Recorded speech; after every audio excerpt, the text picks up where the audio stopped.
Hello, everyone.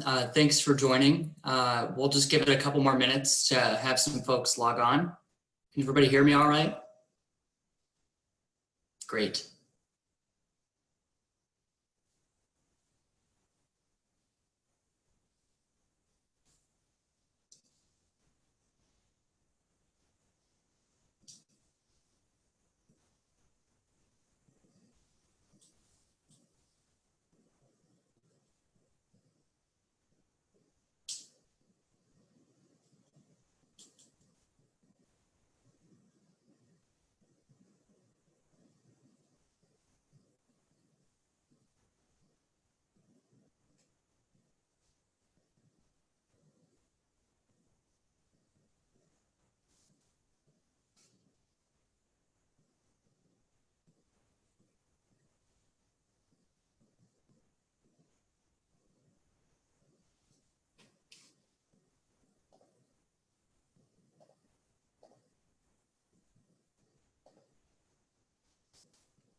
Let's give it a couple more minutes for folks to hop on.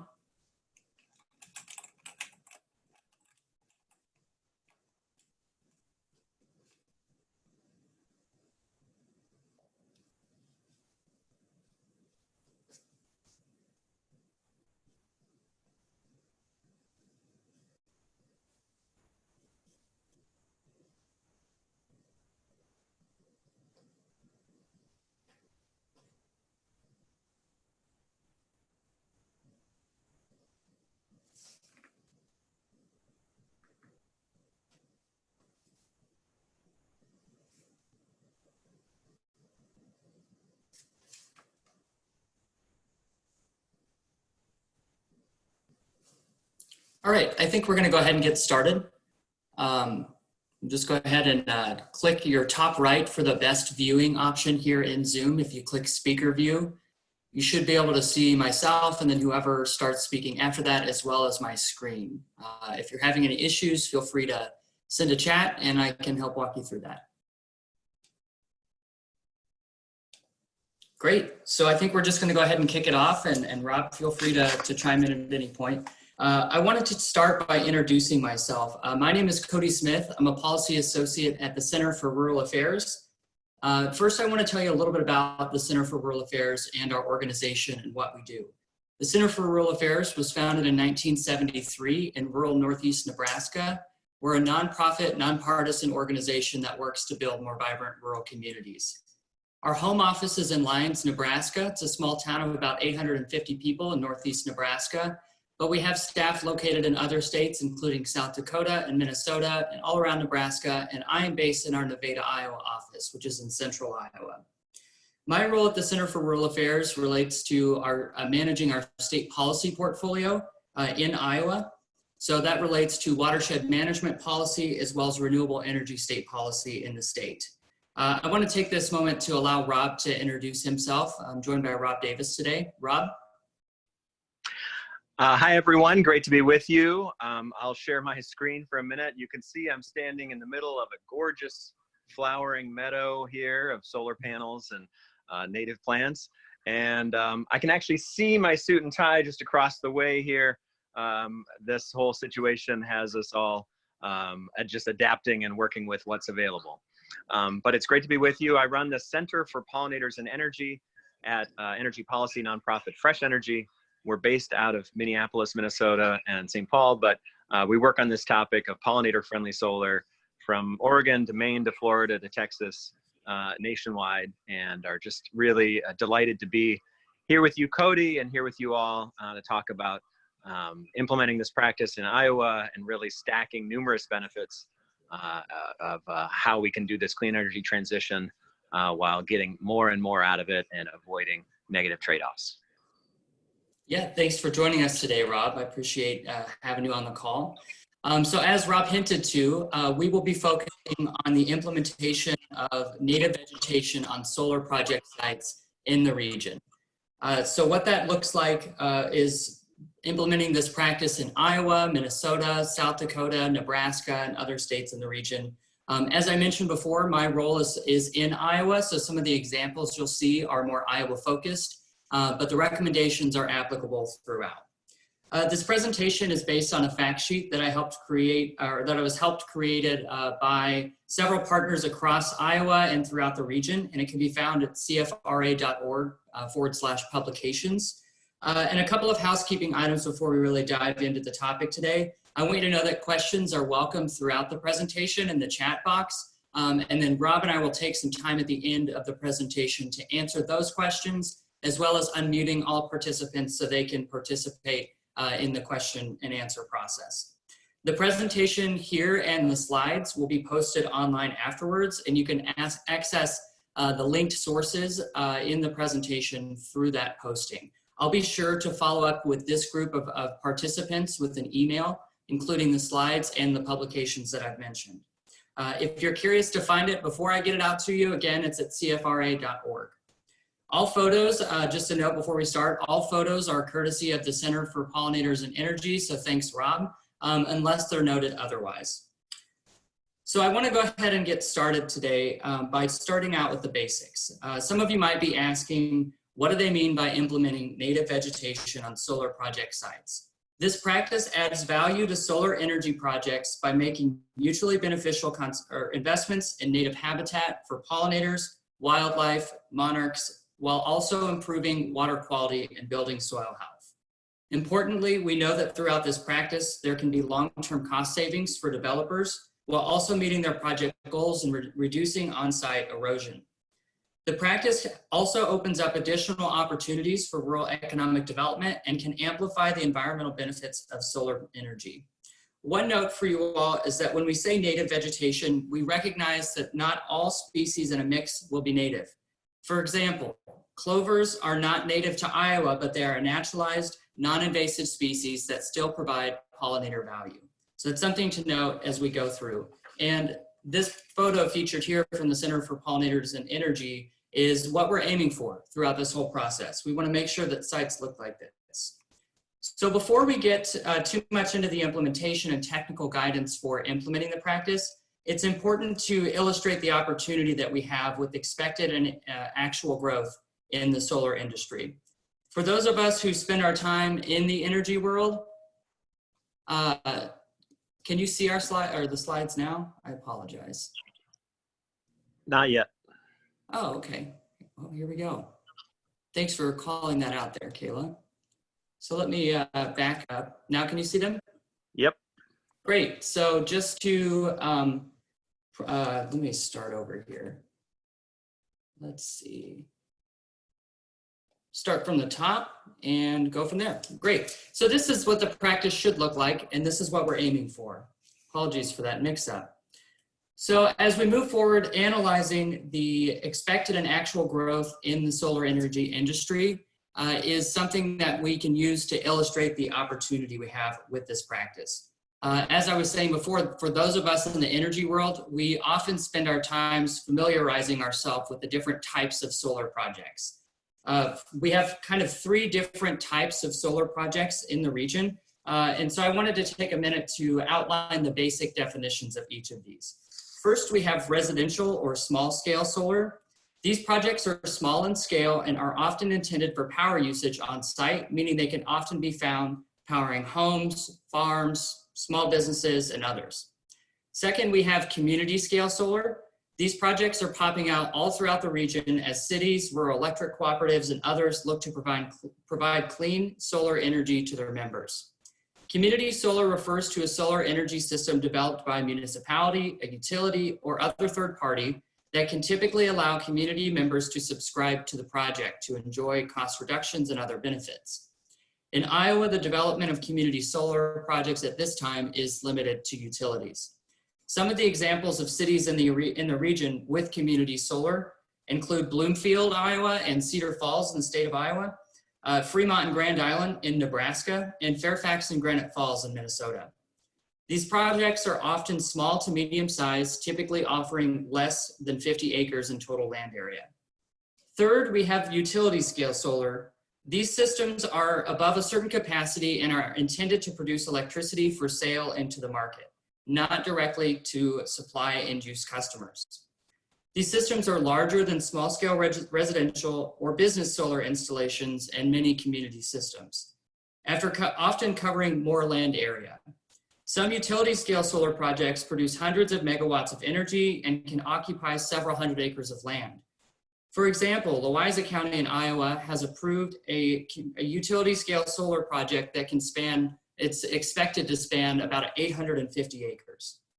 We will not be talking about small-scale residential solar in this webinar, but will rather focus on community and utility-scale projects because of their size and scale. So overall, we're seeing significant growth of solar jobs, capacity, and projects throughout the region. Between October 2018 and 2019, the solar energy industry grew by 27.3% in Iowa, 21.1% in Nebraska, 14.3% in South Dakota, and between 2019 and 2020, it grew by almost 24% in Minnesota. In the bottom right here, I pulled out a map from the Solar Energy Industries Association, which highlights some more information about Iowa's solar capacity. Again, this is linked in the presentation, and I encourage you to look at this resource after the presentation and explore what it looks like in your state. Rob, do you have anything you'd like to add about solar in expanding in the region?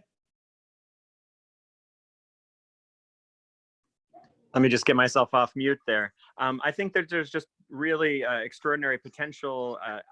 Iowa has some really fantastic natural attributes, which sets itself up particularly well. There's other states that do not have the preponderance of native and naturalized vegetation expertise that Iowa has. You look at the history of Iowa, certainly it shares values with Minnesota in that we both know a lot about how to dig up prairie and turn it into rows and rows of corn and beans and other agricultural things. But we also know a lot about how to restore those landscapes into something that's much more naturalized, that can reflect something that's closer to a seed mix that might have been used on site. Certainly, nobody's thinking about doing, big blue stem, 6 foot tall prairie grasses on solar farms. But there's something intermediate, that is reflects the working lands of how a solar project operates, but still provides those wildlife and agricultural and soil and water quality benefits that we all love. Yeah, great points. Thanks, Rob. So with this rapid growth of large-scale solar projects throughout the region, we have a significant opportunity to invest in the conservation of natural resources, pollinators, and wildlife. It's estimated that for every 1 megawatt of solar energy produced, about 7 to 8 acres of land will need to be occupied by solar installations. And that's according to the National Renewable Energy Laboratory at the US Department of Energy. You can do some calculations using that number to determine how much land is needed in your state. In Iowa, to produce about 10% of the state's energy from solar, a little over 13,000 acres of land would need to be occupied. It's about 13,440. It's important to note that this is a small fraction in comparison to the overall acreage for farmland in the state of Iowa. Iowa has 26 million acres of farmland, and this is about half of 1% of that land. Importantly, if we use this land to stack and amplify the benefits of solar energy, we will also be getting habitat for honeybees, native bees, and monarch butterflies, wildlife habitat for upland nesting birds like pheasants and quail, and improvements in water quality and soil health. All of this is in addition to the return on investment landowners are getting for hosting these leases and projects with developers and the clean energy resources that the rest of us enjoy. In all, we want to make sure that this opportunity is realized and that projects look like this and not like this or like this. These following 2 slides provide a practical management option for solar developers, but they completely miss all of the other opportunities which we'll explore today.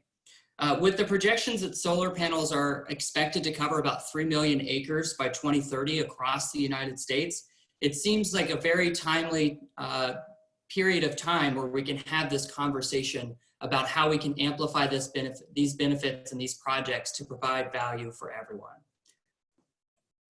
So I've mentioned in passing the beneficial environmental enhancements of the implementation of native vegetation on solar project sites already, but I want to dive in a little bit about what the data says.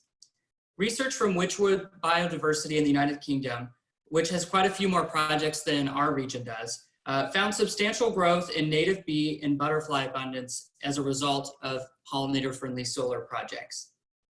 Research from Iowa State University has shown that even modest investments in native vegetation results in significant reactions from honeybees and native bees, monarch butterflies, pheasants and quails, and also improving water quality and building soil health. When it comes to monarch butterflies, according to the ISU Prairie Strips Project, the number of adult monarchs found on reestablished strips of native prairie was substantially greater than when compared to control sites. Overall, according to the research from Dr. Lisa Schulte-Moore and her team at the Strips Project, which was published by the National Academy of Sciences, pollinator populations, including honeybees, native bees, and monarchs, increased by more than 3.5 times the rate of sites without these investments. This is a significant opportunity for these populations of insects. When it comes to pheasants and quails, habitat has been declining for a number of years. In fact, according to the 2019 Iowa Wildlife Population Report from the Iowa Department of Natural Resources, between the years of 1990 and 2018, these birds lost more than 1.8 million acres of habitat in the state alone. And that's over that time span there. As square mileage, this is an area that's larger than the entire state of Delaware by more than 400 square miles. Any new investments in habitat to help facilitate the growth and nesting of these populations is worth it. Beyond the obvious on-site impacts of reducing soil loss, native perennial vegetation can offer a multitude of benefits for soil and water quality. By slowing the water flowing through the site with their deep root systems, native plants can reduce nitrogen and phosphorus loss, keeping nutrients out of our lakes, rivers, and streams, thus improving water quality. According to the Iowa Department of Homeland Security and Emergency Management, perennial vegetation can reduce peak stream flows by up to 40% during heavy rain events. With a diverse planting and increased wildlife activity, measurable increases in soil organic matter also help improve overall soil health. This allows soil to process nutrients more efficiently and hold more water during times of stress. As I've pointed out, the opportunities for beneficial and environmental enhancements brought forth by this practice can help provide a multitude of ecosystem services and meet on-site practical goals.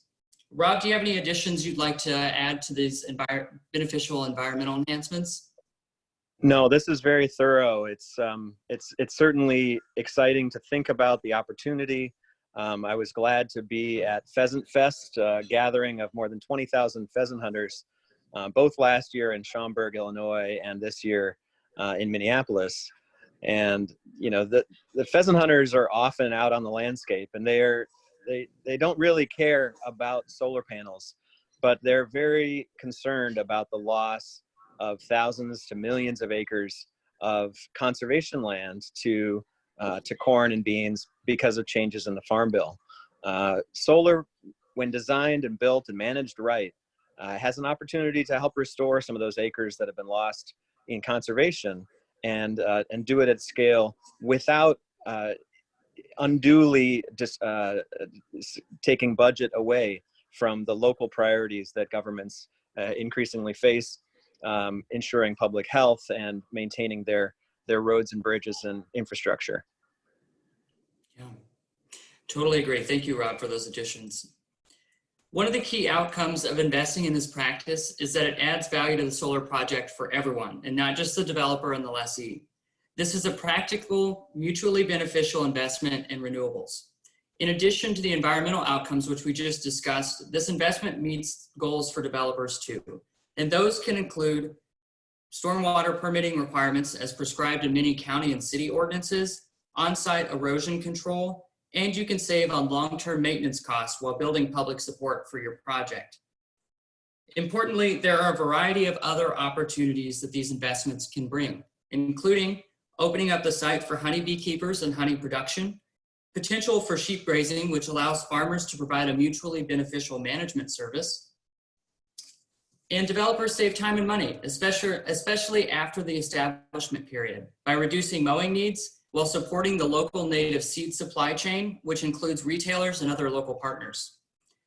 When it comes to opening up the sites for honeybee keeping, the Prairie Strips project at Iowa State University shows that even with small investments in reestablishing native vegetation, colony weight for honeybees, which is a good way to measure honey production in the hive, were significantly heavier than those on control sites. That's displayed in this graphic, and I encourage you to access that after. I want to spotlight an example from Bear Bees in our region. This company sells honey produced on their solar project sites, which helps stimulate the local economy and add value to their projects. Rob has an example, a couple of examples from this company that he'd like to discuss. Yeah, the Bear Honey, based out of Minnesota, but they operate throughout the region nationwide. They've just been a fantastic collaborative partner in accelerating the practice of pollinator-friendly solar, ensuring that when they put hives on sites, that those sites meet certain, design criteria, that they're providing enough forage throughout the site, not just in the perimeter, not just by the front gate, but making incremental and meaningful design choices throughout the seed mix so that they're actually helping the honeybees at scale. And the exciting thing is about having honey producing hives on solar projects is it connects with the values that people have. They want to be able to enjoy something that's as wonky and nerdy as solar and biodiversity, but oftentimes they don't know how. And this product that they manage the hives on these projects, and then they package this product up. They sell it from their own website at bearhoney.com, as well as through their partner, Cliff Family. The Cliff Family name is a winery owned by the same owners as the Cliff Bar Company that makes all those delicious energy bars and Z bars. So whether you're want to see a premium product from a Napa-based brand with Cliff Family solar-grown honey, or you want to support a local beekeeper with Bear Honey, this is certainly a way to stack additional, clearly and demonstrably agricultural functions into a pollinator-friendly solar project. Thanks, Rob. So now we're going to move more into the technical aspects of the implementation of native vegetation on your solar project site. The first thing you'll want to do is incorporate native vegetation into your initial planning process to allow for a holistic consideration of all the factors. We recommend planning at least 1 year in advance of the seed going into the ground. However, if you're behind on that, I don't want you to think this is something you can't do. It's just a recommendation that will help for a holistic evaluation of your project site. Having this be a part of the preliminary planning discussions gives adequate time to reach out for technical assistance and identify your local partners. Review and select a site location, whether it is a community scale project or a utility scale project, and navigate that planning process and siting process. Determine what existing vegetation is there, and if any, conduct the appropriate herbicide applications that are needed to suppress that vegetation. We recommend that if there is vegetation there, we recommend doing 2 or more applications based on the needs of your project. This also gives time to gather a quote for your native seed mix. I've included a resource here from the Tallgrass Prairie Center at the University of Northern Iowa, which lists several retailers throughout the region and in Iowa of distributors and retailers that you can work with to identify your seed mix and purchase it. We'll talk more about seed mixes later on in the presentation. As you work through this process, I want to encourage you to include this early on and make sure that you are considering each of those factors and keeping your goals in mind for what your vegetation and additional considerations that it may require. So set a goal, stick with that, and figure out what additional considerations are required of that goal. This will help ensure that your project is successful and that you have more public support for your project in the end. Rob, do you have any comments on planning that you'd like to add in here? No, I think this is really thorough. It's definitely, by starting at the beginning, I'd encourage any of the solar developers who are on the line to think about the folks that are testifying, providing, talking to local stakeholders about their project. There's oftentimes people really don't relate to the silicon, the glass, and the steel of a project, but it's really much easier for people to relate to what's growing under and around them. So there's a great opportunity to talk more about the seed mix, to talk more about the local partners that are going to be seeding the projects and managing the projects, and to ensure that you're highlighting the pollinator value when you're designing for it up front. There's more and more companies that are innovating in this area, and so you want to make sure that when you're getting that permit, that you're using some of the beautiful pictures that are available, and making sure that you're benefiting from this, not just on the back end, but also on the front end, by helping the county understand that they're going to benefit from all these acres of flowering vegetation, whether it's native or naturalized, whether they're clovers or black-eyed Susans. These can provide really helpful value that don't even relate to the energy. Mm-hmm. Great, thank you, Rob. So as with any new practice, the uncertainty presented, we know, can be discouraging or even a deterrent, especially when it comes to the cost of implementation and management. However, a fair evaluation of all costs and beneficial outcomes can help ensure a smooth process. When considering your project's total cost, there are some key variables. A primary consideration will be the project size and the number of acres that you hope to establish on that site. This will help you determine the quality and price of the seed mix for your project, and your management and other options may change with the size of the project you're implementing. For example, your seeding expenses may be different if you're hand broadcasting a 5-acre community solar site as compared to drilling a 850-acre utility scale site. So incorporating that into your cost analysis is important.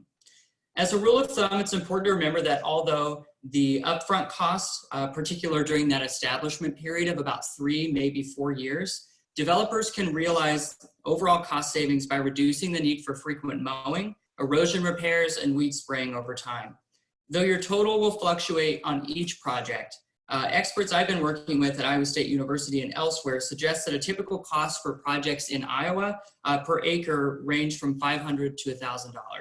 This incorporates the seed mix considerations, the management costs, professional services like seeding and more, and it can ensure that you're having a robust cost analysis process. Overall, one of the things that we want to impart on this group is that as you continue to invest in the beginning and the better you manage this project in the beginning, you can realize more of those cost-saving benefits through management of the site and other factors the longer you get down the road. Rob, do you have any additions on cost and benefits? Yeah, it's been exciting, though, we're a Minnesota-based organization, and this process has only just started in the United States in 2014, really. It's been exciting to work closely with the National Renewable Energy Lab, with Argonne National Lab, big influential energy leaders that are helping set and propagate best practices. And they're absolutely right on with everything you just shared, Cody, in terms of the trade-offs between potential for short-term higher seed cost in establishing these landscapes to a significant long-term savings by reducing mowing and other cascading benefits. So we're also working with them to find more and more opportunities to study these landscapes, because they published for the first time a report just last fall showing that the vegetation growing under and around solar panels can meaningfully influence the PV generation by creating a cooler microclimate. So the study that was done was in the University of Arizona, and it was with crops, in fact, tomatoes. But we're now looking forward to doing the same kind of study with a pollinator-friendly solar landscape. So thicker vegetation to create a cooler microclimate, and then that cooler microclimate positively influencing the generation from the panels. Because again, and every degree above 7 degrees Fahrenheit, solar panels lose about 0.5% of efficiency. So we really want to try to create a landscape at the beginning that helps us mitigate the negative effects of heat. And having more forbs in your seed mix is a great way to do that. Yeah. Thank you, Rob. So by incorporating this practice into your early planning and design process, you have the opportunity to consider any additional construction and design requirements. In general, being flexible when it comes to the height of your project is important for project success. 3 to 4 feet between the lower tilted edge and the ground of the lower tilted edge of the panel and the ground is widely viewed as the maximum height that projects can achieve without substantially increasing those material costs, as well as creating the need for the elevation of workers, which can then increase man hours and responsibilities for maintenance and operation. Workers who need to be elevated require more time and often more equipment. So making sure that you're considering that in your project design and construction phases will help equalize those costs. Total project height, importantly, is different than what I described here. I'm talking about the distance between the ground and the lowest point of your solar panel. And the reason I'm talking about that is to mitigate shading concerns from any vegetation that might be there. But it's important to note too that counties and cities with ordinances may regulate the overall project height in their requirements. And that's often done to keep the project hidden from public view as a screening mechanism. Seed mix you select should be carefully crafted and should be placed in your site in a way that does not shade the lower tilted edge of the system that we've just described, unless you plan on implementing strategic mowing techniques. This just means that you're mowing a little bit more frequently right along that front strip of your solar panel to make sure that the vegetation that's the closest to the lowest point is knocked down a little bit more frequently. That is a way that you can have more quality vegetation, as well as making sure that you're avoiding those shading concerns. And if accounting for a management method that help determines your project design is really important as well. If you already have management equipment that streamlines the process, you may want to optimize your site to ensure that it works for this one as well. For example, if you have a tractor and mowing equipment that you use to mow, then it's of a certain size, you want to place the panels far enough apart to be able to use that same equipment or account for those new management equipment expenses in your project planning and design phases. Another often overlooked component of construction is fencing. Deer fencing can provide the site security that's required by local, state, and federal electric codes, while also being less obtrusive to the movement of wildlife and pollinators. And importantly, for a lot of the projects in rural areas, it can fit the character of some of those rural areas more effectively. It also can reduce aesthetic concerns from the public. That's a big part of this conversation, is how do we provide an environment that gets public buy-in for my project. When we do fencing like this, it's less obtrusive than chain link fencing and barbed wire, but it also allows you to meet those requirements and making sure that you can provide free movement for wildlife, pollinators, and fit that character more effectively. When you're considering your construction requirements, striking a balance again between the height of your vegetation and the height of your project can help equalize those costs. So making sure that you're considering all trade-offs in that contemplation is really important for ensuring success. Rob? This is really great, Cody. And I would also share that organizations like the Center for Rural Affairs and Fresh Energy and others are here to support the solar industry in collaboratively working with local stakeholders when it comes to, overall ordinances that specify overall height. We want to support the industry in creating the best design and the best support for the best system. And so oftentimes it takes a third party talking with the county and or the city or the other authorities about the challenges that are real and practical when it comes to solar development. So, it might be one thing when a solar developer comes and says, no, we can't possibly put the project higher. But if it's Center for Rural Affairs or Fresh Energy or others, we might be able to get them to be more supportive and compromise, knowing that they'll get better vegetative quality, better soil enrichment, and other kinds of trade-offs by allowing the project to be, higher than 10 feet or higher than 12 feet, or hopefully there's nothing restricting the height in their existing ordinance. Mm-hmm.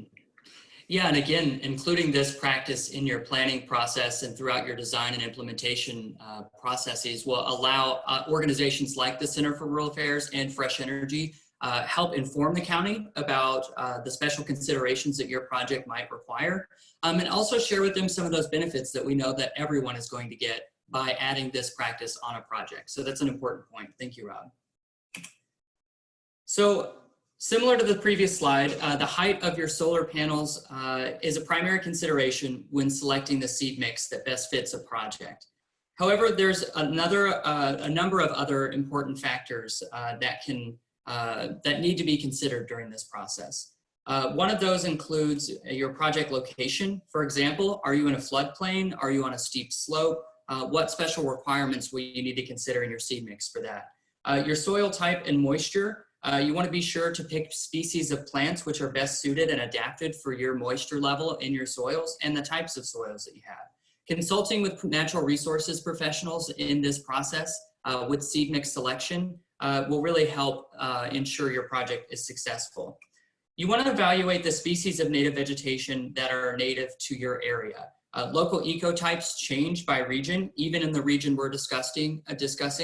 In Iowa, it might look different than it does in western Nebraska or even northern South Dakota or across Minnesota. So make sure that you're consulting with others to provide a variety of those ecosystem services to pollinators, wildlife, and other perspectives. You'll also want to consider the plan management methods of your site as much as possible. Setting goals and making sure that you can use those goals to help guide your outcomes will ensure that your project has a successful implementation of this vegetation while ensuring that you're achieving the goals you set out to. Some special considerations for wildlife habitat, for example, if that's what you're managing for, is that wildlife generally responds more to the structure of the vegetation, and that generally refers to the ratio of grasses to forbs more than the specific plant species. Forbs are just another way to say blooming flowers. A seed mix closer to 70% forbs and 30% grasses is recommended for upland nesting birds. But if you're trying to provide that management outcome for a variety of ecosystem services, maybe compromising a little bit on these individually is important for success. And the grass versus forb ratio for wildlife is so important because if there are too many grasses, the birds like pheasants will struggle to navigate and nest in that habitat. Restricting the value of this project for that species. Pollinators also require a diversity of flowering plants throughout the entire growing season. Notably, meeting this goal may require some other types of vegetation that, again, are not necessarily native, but naturalized. Specifically, clover offers significant value for honeybees and native bees. Lastly, monarch butterflies only lay eggs on milkweed plants. So if you're wanting to provide any value on your site for monarch butterflies, it's important that you're including milkweed in your seed mix. When developing this resource, I reached out to our local county conservation board, Story County Conservation Board here in central Iowa, to help me formulate a seed mix that incorporates low-growing native species, which provide blooming flowers throughout the growing season, includes the milkweed we just discussed, and is optimized for full sun exposure in medium dry soils in central Iowa. I highly recommend that you consult with your local natural resources groups and professionals to help inform your seed mix selection. That will make sure that you are considering all site-specific information and selecting the species of vegetation that are the best suited for your local ecotype, as well as for the considerations specifically for your project site. Rob, do you have any additions about seed mix? You know, I've really learned a lot from working with Pete Berthelsen of Conservation Blueprint and other practitioners, including Natural Resource Services, Prairie Restorations, and out east, Ernst Pollinator Services. But certainly here in the Midwest, Conservation Blueprint just does a fantastic job of balancing conservation and pollinator value with the urgent need of establishing the seed mix to be able to close out a stormwater permit and ensuring that there is pollinator value over time. So, Pheasants Forever is another great organization that has a published solar seed mix. I really encourage folks to never specify a seed mix in their permits or in their ordinances, because you never know what is going to happen in the native seed industry. Unfortunately, these crops are grown in dozens to 50s to hundreds of acres, and one bad year could wipe out a whole crop of a certain species. So you want to make sure that you're using a mechanism that is flexible, that you're allowing for variability, but that you're also working with an expert that understands native plants and naturalized plants and pollinator-friendly plants to really balance some of the values here. As the webinar wraps up, we'll be sharing more resources. There's some great feature stories in the May issue of Solar Builder magazine that gets into a little bit more detail on this. So there's all kinds of information here. The key is just think about the partners that you work with, and if it's somebody that's just been mowing turf grass for the last 40 years, that's probably not your best partner for developing a pollinator-friendly landscape under and around solar farms. Find someone that knows how to establish pollinator meadows and has experience in that area. Thanks, Rob. So after selecting your seed mix, you'll need to contemplate the ways in which you're going to seed your mix. The timing of your seed placement is key to success.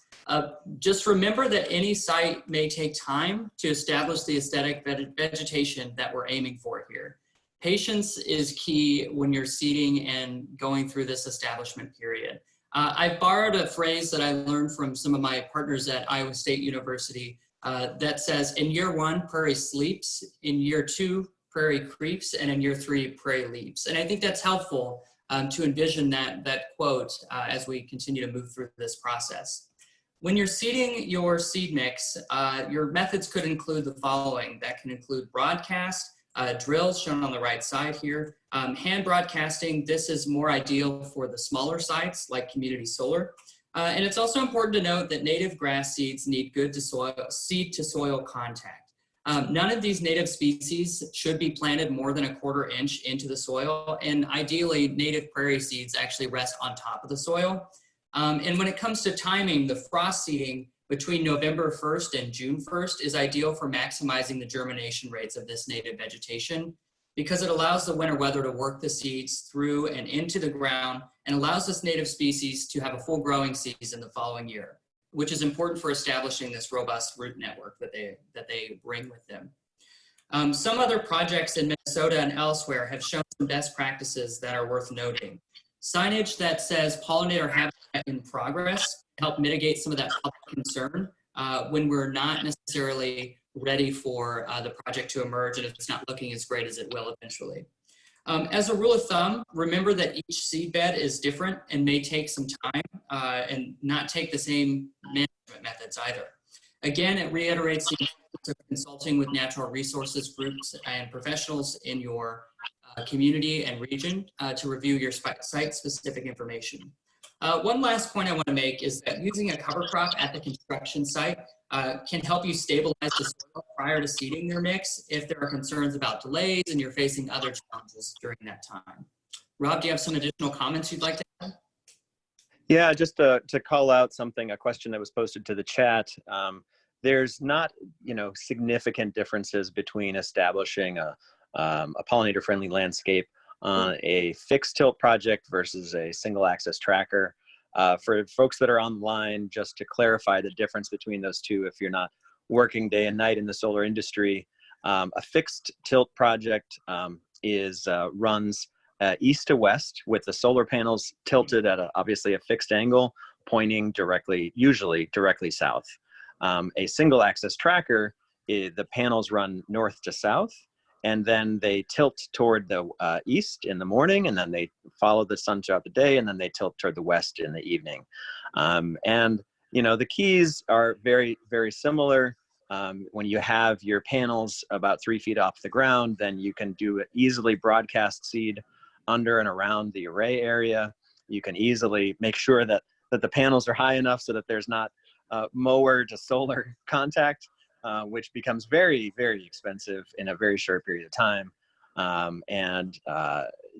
Those are really some of the keys is that seed to soil contact, designing your project with the vegetation in mind, and with the obviously long-term goal of just having one annual mow. But we've got more than 4,000 acres of successful pollinator-friendly solar projects just right up Highway 35 in Minnesota. There's also successful projects in the Dairyland portfolio in Wisconsin. And so there's lots of projects, if you reach out to Cody or myself, that if you want to see one, we can certainly point you in the right direction.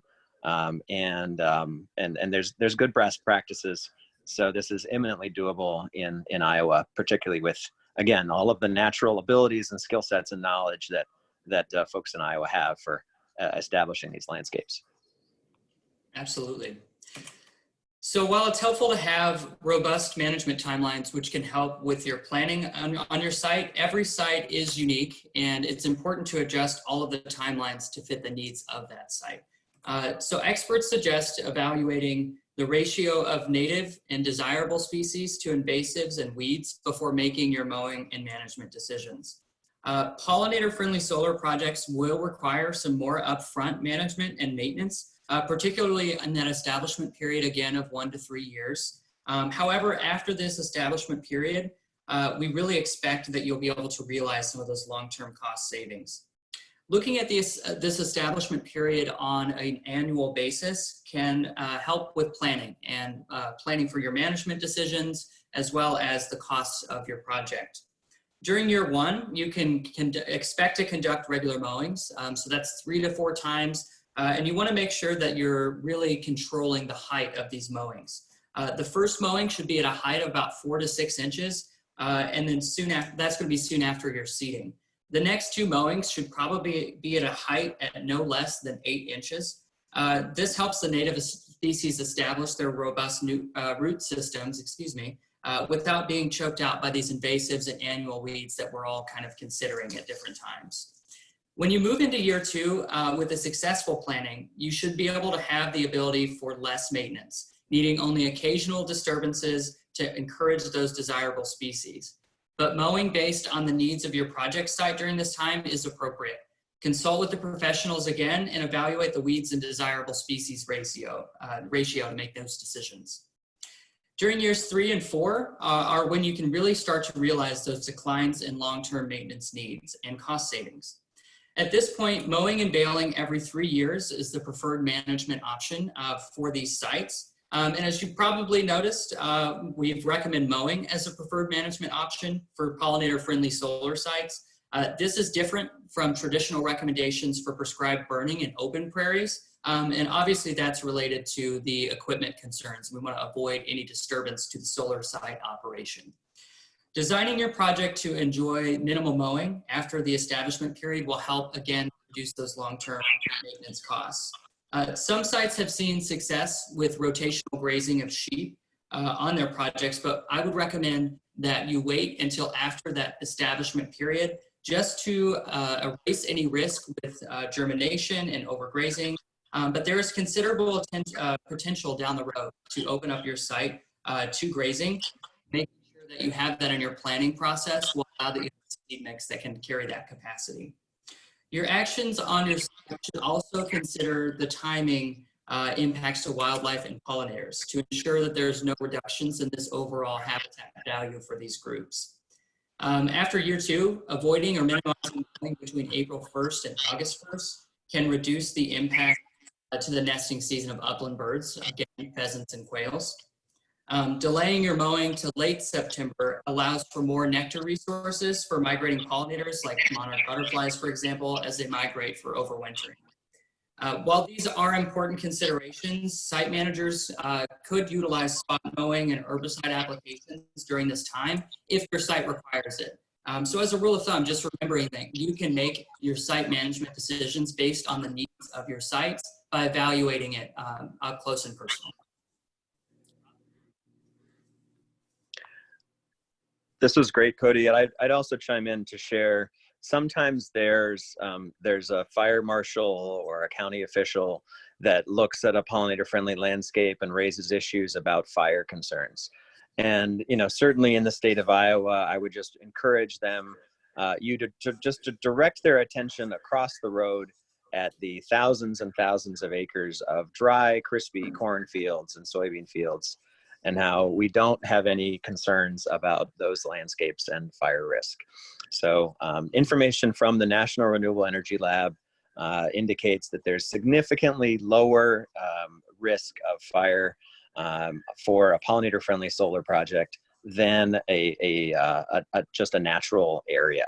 And actually the shade from the panels and the abundance of stems, of forbs, flowers in the solar project helps to create that cooler microclimate and significantly helps reduce any fire risk. But we don't want to see any kinds of ordinances that specify, the vegetation has to be mowed down to 2 inches because of some perceived risk of fire. That's simply not, that would not be grounded in science or best practices. Mm-hmm. Yeah. Thank you, Rob, for those additions. I wanted to now talk about how you can promote this practice within your community. Cities, counties, and states can work together to promote this investment in conservation and other ecosystem services. Community solar projects in particular offer prime opportunities for this practice because cities, rural electric cooperatives, and others with these projects can make practical investments in conservation while also meeting their goal of providing clean and renewable solar energy to their customers and members. Schools have been on the front lines of adopting a number of solar energy projects in the state and in the region, actually. And they can leverage these sites and this practice as an educational opportunity to teach students about the values of pollinators, wildlife, and other conservation efforts. In states where counties have the opportunity to weigh in on solar project siting, operation, maintenance, and others, like we do here in Iowa, there's a unique opportunity at the county level to require this practice on project sites to ensure that everyone in the community is benefiting from these projects. In ordinances, for example, requiring a vegetation management plan could give the county a voice in how these practices are implemented and how the sites are managed. I wanted to highlight an example from here in Iowa, in Lynn County, Iowa.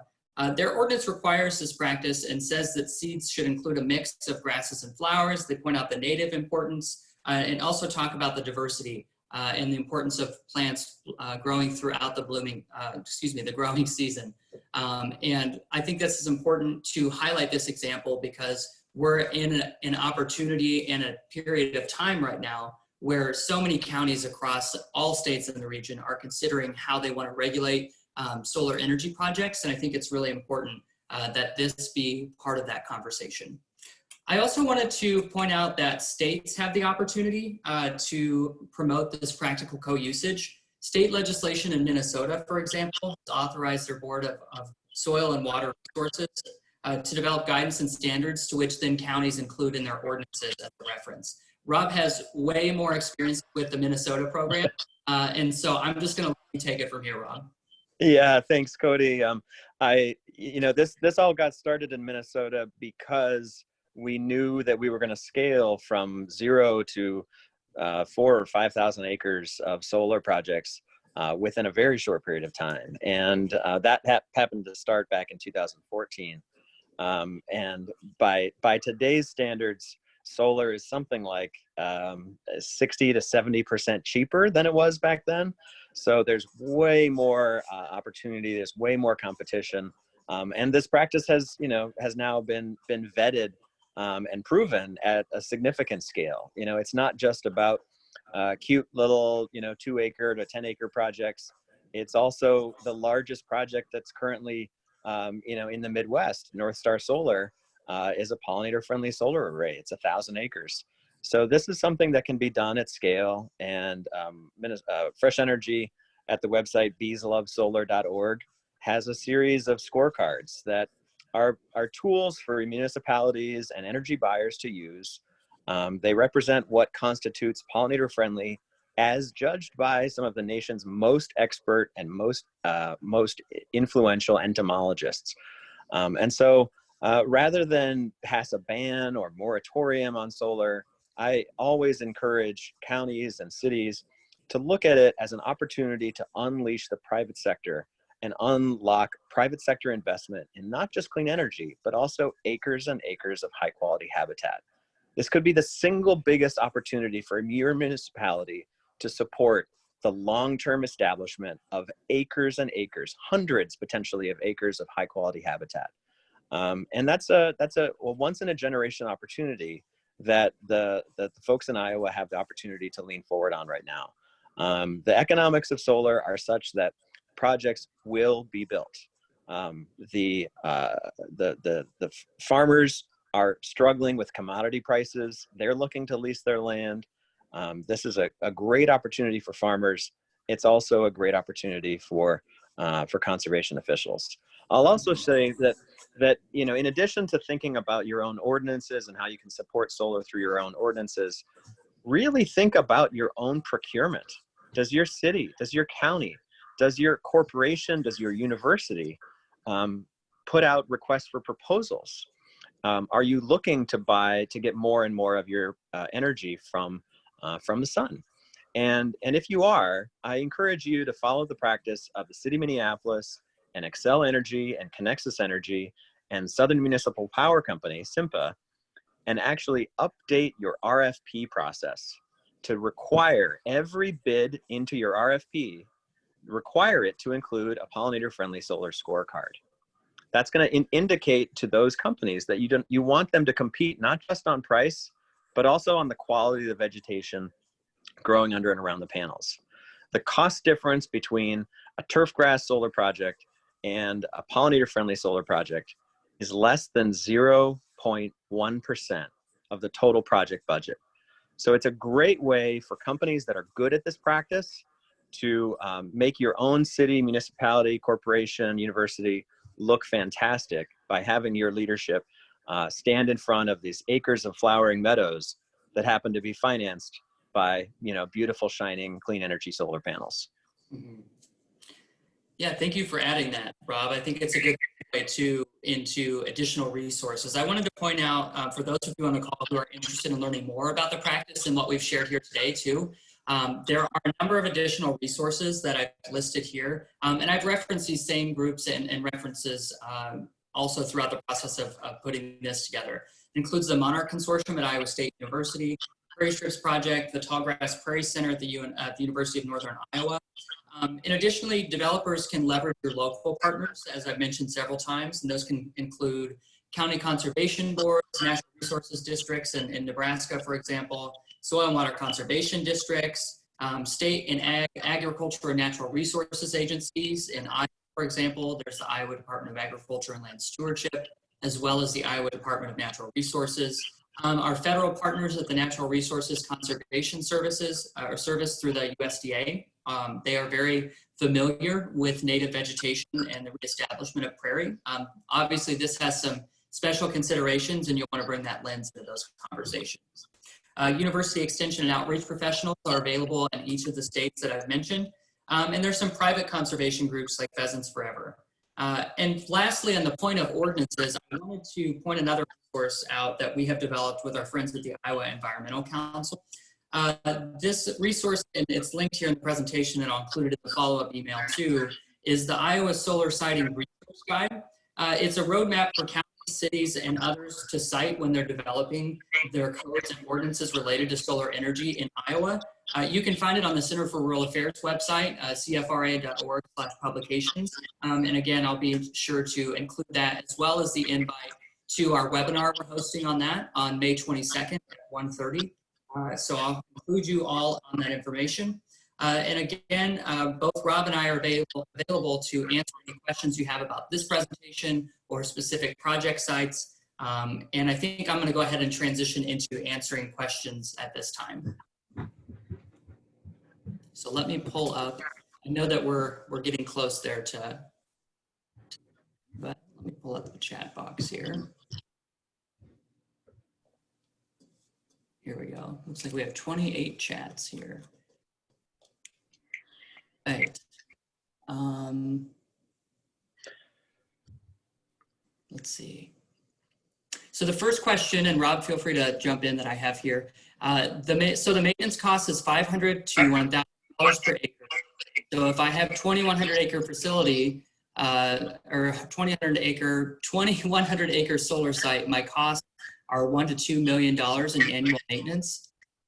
That's a question from A. Miller. I think that when we talked about that, that's for the establishment.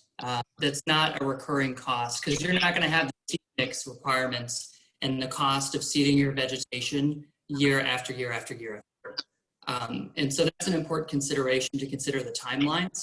And that's what we mean that's what we mean when we say that you're going to enjoy those long-term cost reductions after the establishment period is also over. And another important distinction that I would make as well is when you're mowing your sites with turf grass, you're paying somebody to come in and often mow at $50, $100 an acre, somewhere in there, for several times every single year throughout the growing season. And with this native piece, you have the opportunity to reduce that cost to optimize it through that establishment period. That will reduce your overall cost. Rob, do you have any additional comments to add? Yeah, only just that everybody's mileage may vary. There, I would encourage companies to get quotes from a couple of different companies that are expert in this area, that have demonstrated projects, or either with solar or without. And there's going to be a lot of variation in costs based on whether naturalized species, or whether primary clovers or primary local native ecotype seeds. So there's variability in seed cost, and there's variability every year. A great company, an organization to consult with is the Bee and Butterfly Habitat Fund. For projects and companies that are just getting started. They are able to explore relationships about subsidizing some of the project's costs for first projects. I don't believe they're in the business of subsidizing the solar industry at large, but they want to see pollinator-friendly landscapes become a much more common and prevalent practice.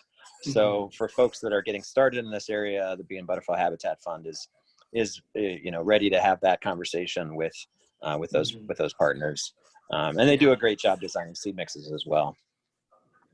Yeah, and I feel like I should clarify too, the $500 to $1,000 acre range that I mentioned on that slide was specifically for seed cost. That was not for the management and other things. And so that is very much an upfront cost. So thank you for the Monarch Consortium folks for pointing that out. Looks like Joel says, can you plant an existing solar field in native plantings, or are there limitations that existing fields would preclude a retrofit? I think one thing that we've seen is that construction requirements for solar projects sometimes require heavier machinery. And so I don't know that the value of existing native plantings would necessarily get the same outcome. You might have to account for the large machinery that goes through, or trampling of that vegetation. I'm not sure what the resiliency of that would be. I don't know that would preclude a retrofit. Rob, if you have additional details to add here, feel free. Yeah, retrofits are possible. It's just all a matter, they're just plants, right? The challenge is, of course, finding the money. When you're building a project from scratch, then the cost of the vegetation is you're only having to close the delta between the cost of turf grass and the cost of something better. But if you're talking about terminating vegetation that's already there, and then reestablishing new vegetation, then you have to get that paid for somehow. So that's all that I've seen. I mean, I know that it's very possible. Purdue Farms out in Salisbury, Maryland, they retrofitted their headquarters pollinator friendly or solar farm. It's about 10 acres or so, to be turf grass, or it was turf grass, and they have reestablished it to be a pollinator meadow under and around the panels. So entirely possible. It's just grass, or it's just vegetation. And then I think it's important for everyone on the call to realize and remember that we're talking about the managed landscape of an energy generation facility. So throughout the project, there will be access roads. There will be, there will be places that are that have cement pads. That first and foremost, we need to act with urgency to scale up solar energy in order to prevent the worst impacts of climate change. COVID is bad. And unfortunately, climate change is happening a lot slower and is potentially a lot worse. So we need to stay focused on how do we scale solar quickly to address climate change, and how can we make sure that in that transition, we are getting more benefits. And so looking at the operational functions of a solar farm and saying, well, how can we just do better than turf grass or gravel, and certainly a naturalized and native landscape under and around the panels in more and more of the array area, as well as the perimeter area, is a design feature that can be added. Yes, thank you, Rob. We have another question that says, we're dealing with a community that prohibits anything higher than 12 inches off the ground for solar projects. So this is a tricky situation. There are plants in which you could still implement on your project. This might be an opportunity for some of those other naturalized vegetation species like clover or other things.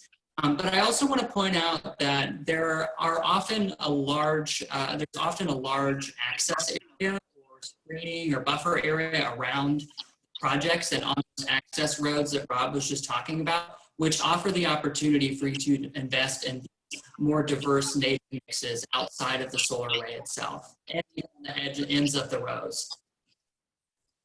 Rob? Yeah, and my gut is that county, a 12-inch requirement, that sounds to me like they're trying to do an effective moratorium. I'm just suspicious. I mean, I know that developers can always ask for a variance from that, but that's so far out of line. A 12-inch requirement at the lower edge, you're basically stipulating that the project has to be mowed at least 6 to 8 times a year, or it has to be gravel. And neither of those are best practices. So it's troubling. If you were going to try to do vegetation with a 12-inch lower edge gap, you'd have very, very deep shadows under and around the panels.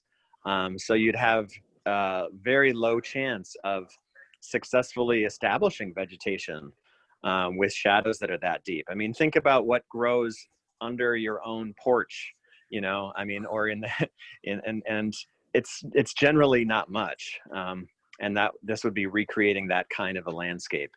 But yeah, I would definitely look to other counties and to develop projects, or look to change for legislative changes in the future that can happen in that county.